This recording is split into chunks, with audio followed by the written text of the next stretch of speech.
It's the Rob from 106.1 Kiss FM here with my tag team partner in podcasting, the amazing, humble Jerry Valeri. Good morning, Jer. Good morning, Rob. I have some really bad news for you and everybody here at Post to Post. I don't know how to tell you this, but at the end of our podcast on Monday, I hurt my knee again, and I'm gonna be out maybe all the way through Mania. Has there been an update? Okay, so obviously, by the way, I believe I deserve a good old kudos for this one. Thank you. I humbly accept that the one-man applause, because I called this right before it dropped with no sort of news or anything like that. I just said, you've got Samoa Joe and you've got Seth Rollins. They're the two most dangerous workers in the company, and you're putting them in a program together right before Mania. I can't imagine they're both going to make it to WrestleMania healthy. Little did I know they wouldn't make it to Smackdown. They weren't going to make it out of the first segment they had together. It took seconds. I can't even say minutes. It took seconds for one of them to hurt the other one. Now, I've admittedly not watched a lot of Samoa Joe. I'm excited for him the same way I was excited for AJ Styles, because I hear so much about him, and I never watched TNA, and I watch very little NXT. He's very stiff. Is stiff the same as dangerous to you? Stiff does not equal dangerous. Breaking people's necks equals dangerous. Yeah. Breaking people's noses equals dangerous. Sidelining champions makes you dangerous. Well, so far you've described Seth Rollins, but what has Joe done to deserve the dangerous? Joe is the first one. I don't know of anyone's neck Seth has broken. Right. Actually, what about Sting? I don't think he broke his neck, but I think he hurt his neck, didn't he? Hurt his neck and back. It was all spinal. The first one was directed towards Joe. Actually, he broke Teddy Hart's, or whatever. I'm sorry, TJ's neck. Who was Teddy? Was that his name? Who was with Cesaro? Tyson Kidd. It's Teddy Ruxpin. Tyson Kidd. He broke his neck. Teddy Ruxpin. And I mean, it doesn't stop there, and I don't know what to do about this. The one thing I will say is I stand by my statement. I believe it was Mike in one of the post shows said that you can't blame these guys necessarily for this. And listen, don't give me the I know it's not ballet it's not ballet stuff. I know it's not ballet, but I hate to tell you, in this performance arts, this sports entertainment, there are some people who seem to sideline players more than other ones. There are some people who are more dangerous and more reckless in the ring. And it didn't take Bret Hart for me to realize this. Am I a Bret Hart mark? Yes, I am. Do I agree with him on this? Do I agree with him on everything? No. Do I agree with him about Seth Rollins being a dangerous worker? Yes. You got to remember, Bret Hart was a guy who could put on these great matches, hard-hitting matches, technically flawless matches, and has never once in his entire career hurt another wrestler he was in the ring with. And there's something to be said for that, because he happened to be my favorite, and to me, there's none better in the ring than Bret, and he was able to do it all without hurting anybody. And yes, accidents happen, and I get that, and once in a while, you're entitled to that. Did Bret ever say anything, obviously before Owen died, but did he ever say anything about his brother hurting Steve Austin? Because that was a pretty obvious neck break. Well, there wasn't a whole lot of time. I mean, so keep in mind, that happened at SummerSlam 97. It was Survivor Series 97 when Bret went to WCW, and it was May of 99 that Owen died. So I don't know what he said about that, but that's been talked about too. And I think one of the big things was, yes, I think Owen wasn't perceived as a dangerous worker, but he didn't take care of Steve on that move, and he also didn't follow it up properly. In that the way Austin has portrayed it was that Owen never really kind of helped him out, never really visited him in the hospital, never really checked up on him. That's the thing. Austin was salty about it, but he was upset because of how it was afterwards. Well, yeah, and not only that, I mean, this was right when Austin was about to peak, and it was just a bad time to get a neck injury, man. And So yeah, Owen, I don't think was perceived as being dangerous. I can't think of any other examples of people he seriously hurt, but he does take the blame for that errant pile driver at SummerSlam in '97. Yeah. I don't know what you do about it.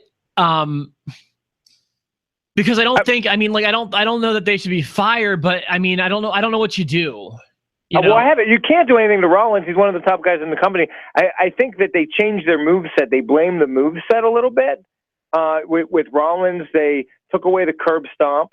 They took away the turnbuckle power bomb, or at least I haven't seen it in a long time. Moves that like took out Sting, things like that. And Finn Balor. Yeah, at some point, is it the move? Is it the pile driver? Or is it the person delivering the pile driver? I believe it was the pile driver with Owen Hart. I believe it's the person with Seth Rollins. And I know we're going to catch heat, because there are people that are going to say that we're wrong about Seth Rollins being dangerous.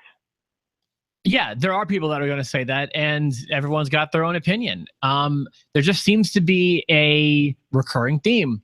It always now you have Joe. Now you have Joe giving him a taste of his own medicine. Now, I didn't read that Rollins has to get surgery, so he's probably still they're gonna probably use this as an angle, right? I mean, I don't know anything, but I have a feeling that he'll be ready in time for Mania, but they're not going to talk about it that much, at least up until later. It makes sense to have him come out injured from Samoa Joe. It makes Samoa Joe look like more of a monster. It really annoys me that the question in like the writers' meetings is now who's Triple H going to face? And that annoys me because I don't like that it's like, who's Triple H going to face now? That shouldn't be the question. Triple H doesn't need a match. Right, exactly. And I just resent, there's those two people that I just resent come WrestleMania time, Undertaker and Triple H. And yes, do I get excited to see them? Sure. But it's because we don't see them throughout the year that I resent seeing them only when the payday's huge. Right. This is the one time, the one Mania where I'm okay with Triple H coming back. Like last year, I thought it was unnecessary. This year, it makes total sense. They've been building this Seth Rollins feud for 2 years. So I'm ready to see those two go at it, and at Mania would be awesome. Yeah. But if Rollins can't do it, then have Triple H fight him at SummerSlam, quit waiting for the Mania pay, and don't give Triple H somebody else. Triple H shouldn't fight The Miz now just because Seth Rollins can't do it. I was thinking the only thing that could really make me happy if they do decide to give Triple H another match would be if it was Undertaker. Tie them both up, Get two birds with one stone. Yeah, I mean, that's just, I don't know. It frustrates me. I know it frustrates other people, and I know there's other people who aren't frustrated by it. And by the way, Triple H is still probably among my top 10 favorite wrestlers. Maybe not like currently, but during the Attitude Era, he was my favorite active guy. Yeah, I love him. I love Triple H. I don't bang on him ever. But I just don't like the people with this mentality. If you want to, just be around more, have more matches throughout the year. Don't just save it for Mania. And the Taker thing, I'm over too. So there's that. Taker, I'm way over. No, it's not my line. I heard it on the Dan Le Batard show after the Royal Rumble.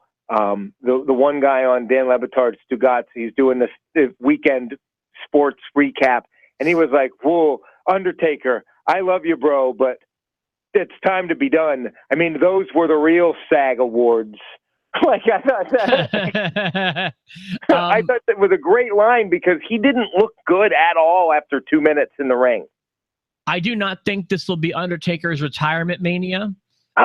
I think that there will be at least one more. I think there's going to be about a year's notice, at least more notice than now for Taker's last match. I don't need to see a 52 or 53-year-old Undertaker in a WrestleMania next year. It's Goldberg's 50-something. Goldberg's in his 50s. Yeah, Goldberg's clearly looking better with his shirt off than Taker does. Well, yeah, that's true. So there's that. What else do I want to talk about? We want to jump into SmackDown? Or I've got a few things from SmackDown. Did you watch it? I did. I watched it with the kids, and I'll say this about SmackDown. I think I might have given the nod to Raw this week for the show that I enjoyed the most, but it can't go unsaid that my two children who like wrestling, they couldn't get through Raw. They got bored. They'd walk away. They do 3 hours. They were engaged the whole way through SmackDown. They loved it from beginning to end.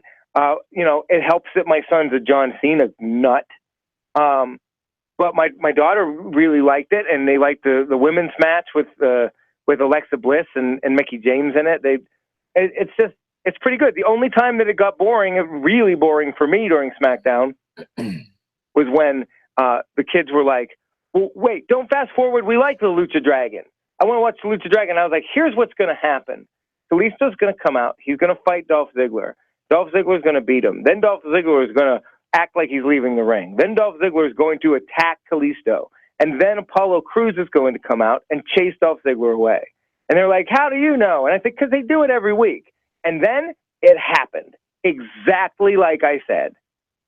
Are you still fast forwarding through SmackDown? No, not anymore. I thought you just said you were trying to fast forward through that segment. I was going to fast forward through that segment, but I didn't get to because the kids wouldn't let me. I was going to fast forward through that one. See, we can't take your praise for what I watched everything else. I watched that tag disaster. Well, what was that? I didn't fast forward through that crap, and I wanted to. I didn't fast forward through any of the women's stuff, and I wanted to. Yeah.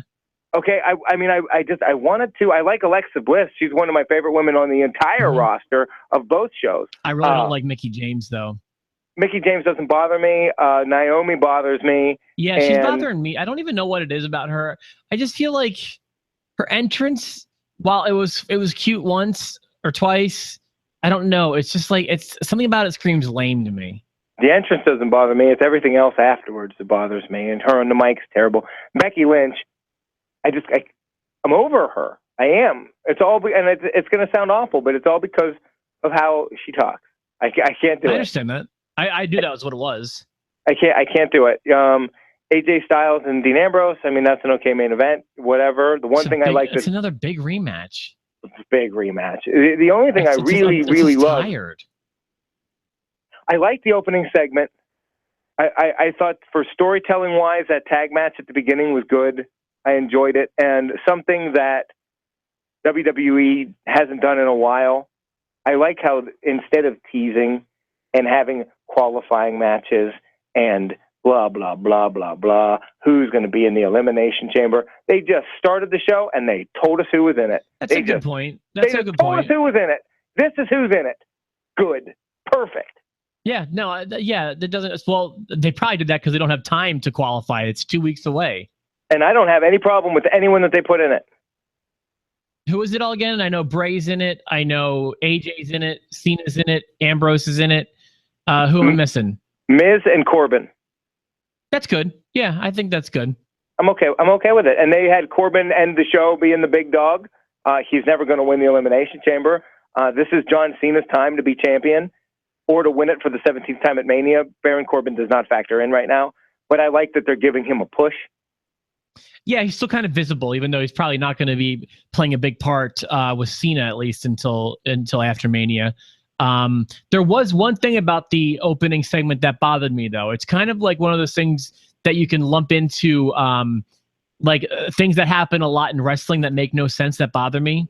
Okay. So, you know how in video games, like think of Super Mario Brothers. You can go left and you can go right. And you could have a Goomba on your left and a Koopa Troopa on your right. When they were swarming John Cena, which started as just being Orton and Wyatt, you've got one guy on one end of the ring, and you've got one guy on the other end of the ring, and Cena's acting like he's trapped. It's as if it's a 2D platformer. You know, like as if he can only go left or right. Right. Oh, and I even thought, if I'm John Cena, I slide out the front of the ring and I back up the ramp. Yeah, because you got 4 sides to the ring, not just 2. You got to have at least 4 guys for a trap. It's like he's playing Castlevania. Yeah, it's like you can only go left. It's not a 2D video game. It's not a 16-bit video game, pal. You have 4, and he's just like, oh no, I'm trapped. What am I going to do? He needs to get that red flower and start throwing fireballs. Maybe a warp pipe will appear. So I just don't like when that happens. That's something you only see in wrestling. You know, like if it were on the football field or the gridiron or in the octagon, you got a guy you can go any direction you want to, but in wrestling you can only go left and right. So I thought that was silly. But I like that they're setting it up where it's the Wyatts going after the belt. It doesn't matter which Wyatt, but it's going to be a Wyatt going after the belt. Yeah, and there a lot of people saying Bray's got a shot of winning at the Elimination Chamber. I don't know. I think he does. I think he does, but I think you're right. And get ready for your pet peeve, because if John Cena loses this belt after having it for 2 weeks, yes. If number 16 lasts 2 weeks, it's only so number 17 can happen at WrestleMania. Absolutely right. You're absolutely right, and I think it's going to happen, and that's annoying. So it's your confetti moment. Yeah, but it's annoying. I don't like things that scream wrestling's fake to me. Like, or you know, like that was my complaint with that Will Ospreay and Ricochet match. It's just like, listen, I'm not saying they're not athletes, but it's just like I want some believability in what I'm seeing. That's part of the fun of this stuff. You know? Yeah. The WWE, I thought, really dropped the ball with the tag match at the end. What happened? What was that? You know, I liked what they did with American Alpha. And they did an open challenge, and then the Usos came out and accepted it. We hadn't seen the Usos in a little while. They're looking mean, and I'm okay with this heel turn. And I thought, okay, this is going to be a good match. This is going to set this up. They've been teasing this feud for a while. And then Ascension. And then you and me show up. And then, like, it's nonstop. And I was like, oh, God, this again. Which, by the way, not only do I want to say that it was sloppy and I don't even know what was going on. Like, was it a tag team turmoil match? Was it a 4 corners tag? Like, what was it? It looked like it turned into an impromptu battle royal that wasn't a battle royal. Yeah. With every team in there and then 4 referees just standing there getting in the way. And by the way, as crazy as that was, even that felt like a rematch to me, because we've seen similar scenes since Christmas. On like that's like kind of the premise that American Alpha won their tag team title on. That's the problem. They need to start bringing some people into SmackDown. Okay, I get it. Joe's on Raw. That's great. But if you're gonna bring Ty Dillinger up, bring him to SmackDown. If you're gonna bring anybody else up, bring them to SmackDown. I think if you're gonna bring Nakamura up, bring him to SmackDown right now, because they need it.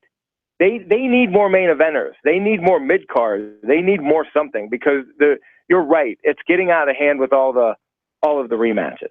Yeah, well, I don't even forget the call ups. That's whatever. That'll happen the night after WrestleMania. But the call ups are necessary at this point, because they need to thicken the thing. Just forget what you're saying. Do away with the brand extension.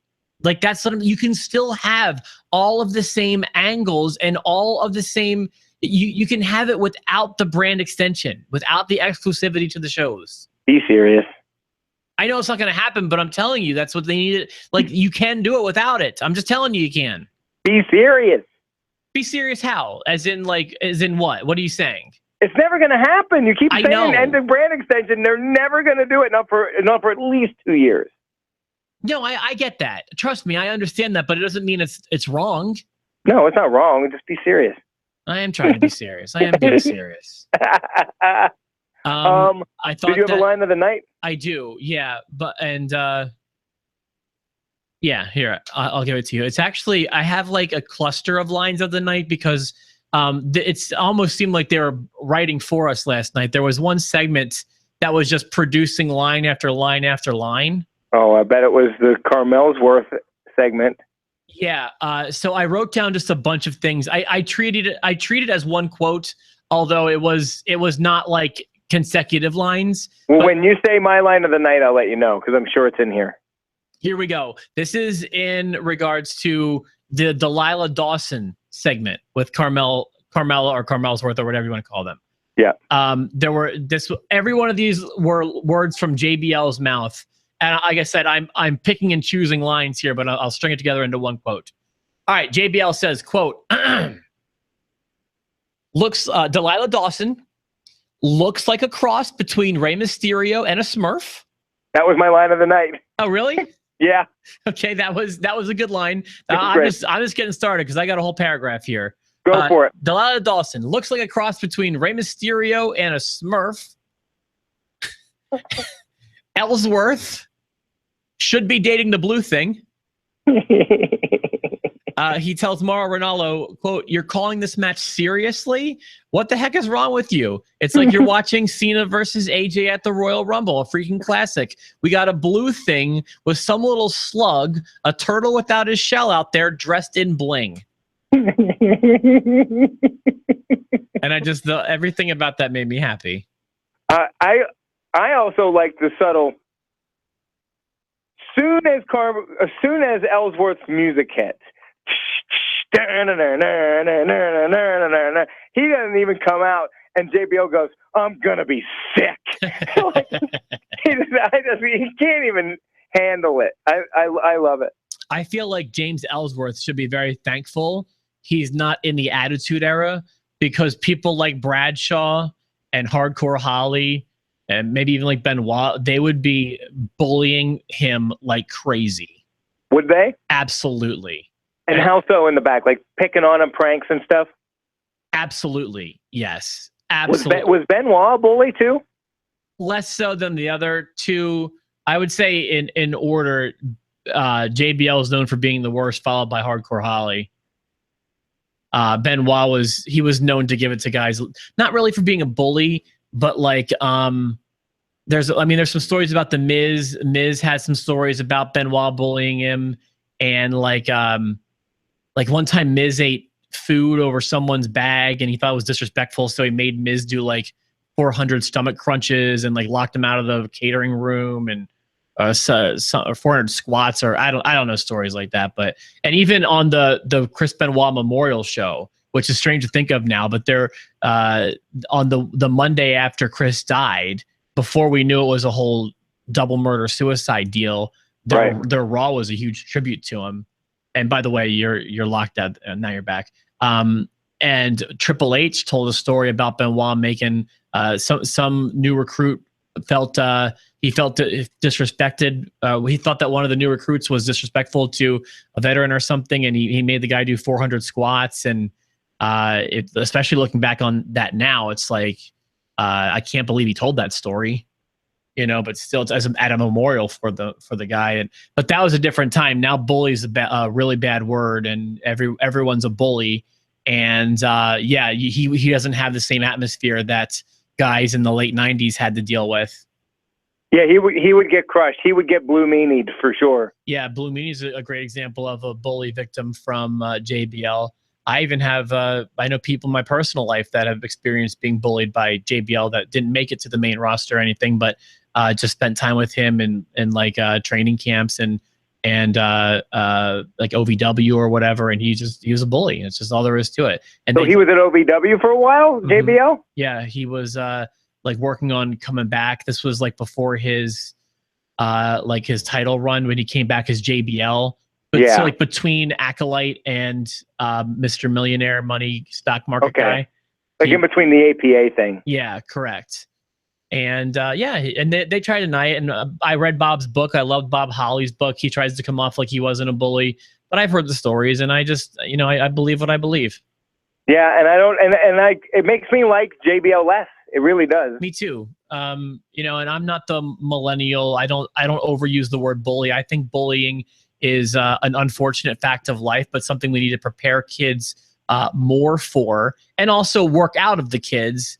But to blame something as serious as suicide on something as rudimentary as bullying is really underselling like the cause for somebody's death. Right. And for me, what people define as bullying now is not what I would have defined. I was bullied as a kid. I was bullied like you wouldn't believe. You and me both, bud. And it showed up, and it did a lot of damage, and it made me nuts.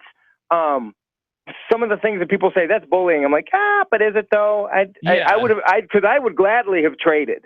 I would have switched. I remember one time I was working at an internship, working at a radio station for free, and one of my supervisors threw his lunch at me.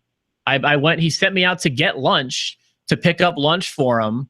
I bring it back, and he threw it at me.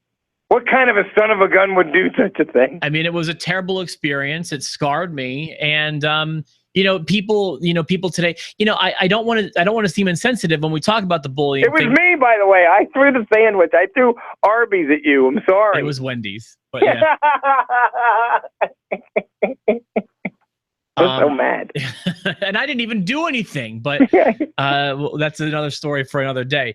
Yeah. But yes, I went through, I think, bullying that would run circles around some of the kids, what they would call bullying today. And it's not like it makes it right. It just means that kids need to be prepared, because and guess what? When you get older, while it will probably lessen, it's not going to go away. So we can prepare the kids for it. Or we can just say that it's, and it is wrong, but I just feel like there's better ways we can be handling this than just, saying that this kid killed himself because he was bullied. That's just, there's so much more going on in someone's head that kills themselves than being bullied at school. What's the backstage of wrestling in this day and age? Like, you won't see Dean Ambrose or those guys picking on Ellsworth like that. You won't see that kind of bullying. Not really, no. I'm sure there's things like that, but for the most part, I bet you he's having a warm experience. I hope he is. I like him. I don't know if he's going to last. He's getting booze now for the first time. Well, but that's okay too. And I'm not even sure he's a face right now. I don't even know what is he getting the right kind of booze? I guess Carmella is to be booed, and he's cheating now to help her win.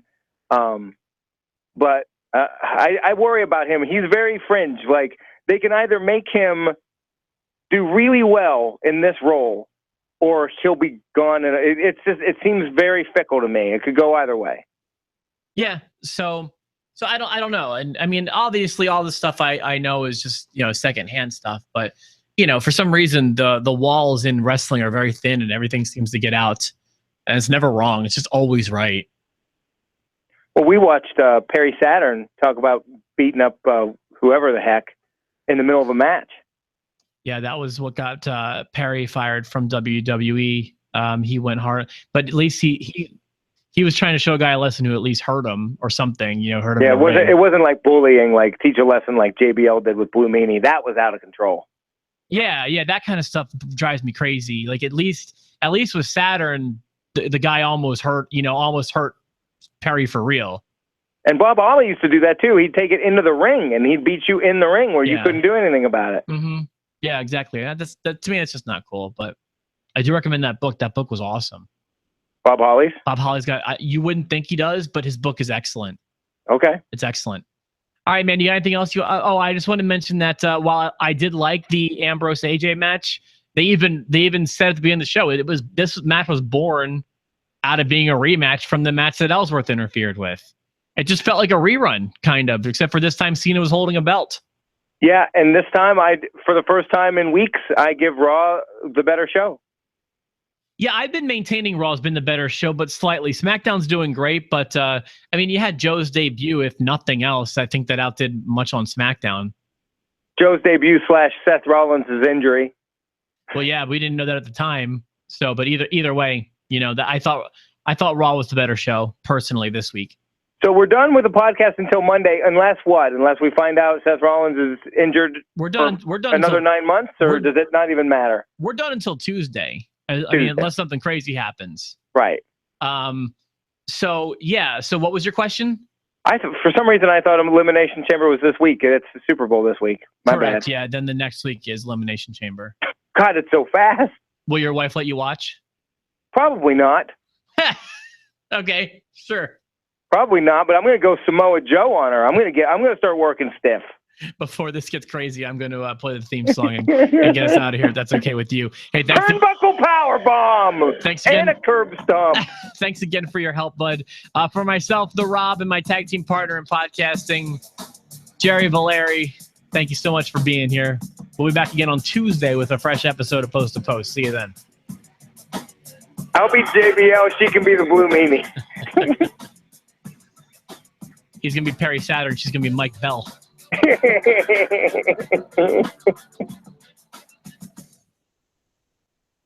All right, we're clear.